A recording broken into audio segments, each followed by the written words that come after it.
Pour Philippe de Villiers, la Russie servirait d'interface entre la Chine et l'Europe, à l'occasion du 10e anniversaire de la mort du célèbre écrivain russe Alexandre Solzhenitsyn. Philippe de Villiers a confié au Figaro ses souvenirs de se mettre à penser, ainsi qu'à partager son propre avis sur l'état des choses en Russie et en Europe.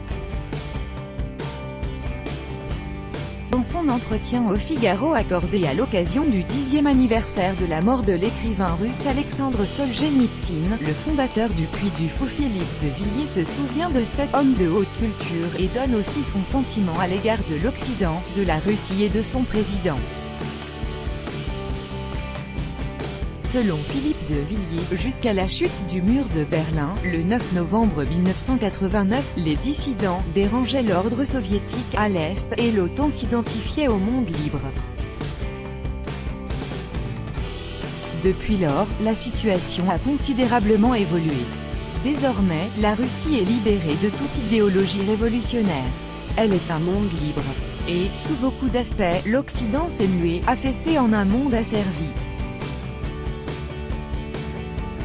Nous sommes devenus une colonie du politiquement correct à l'américaine, a-t-il notamment précisé. L'homme politique français a avoué qu'il avait une certaine admiration pour Vladimir Poutine, tout comme l'écrivain russe.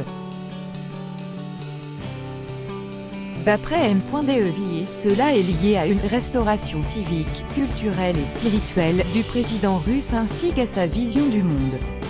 Moscou est désormais au cœur d'un système polycentrique avec la Chine et l'Inde, face au bloc unipolaire de l'Occident évanescent sous clé américaine, d'après Philippe de Villiers. Lors de son tête-à-tête avec Vladimir Poutine à Yalta, le président russe lui a dit que les sanctions européennes étaient une folie parce qu'elles coupaient l'Europe de la Russie.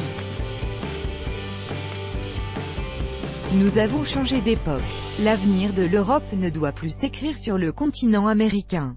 La Russie aurait une vocation précieuse d'interface entre la Chine et l'Europe, a encore indiqué M.de Villiers.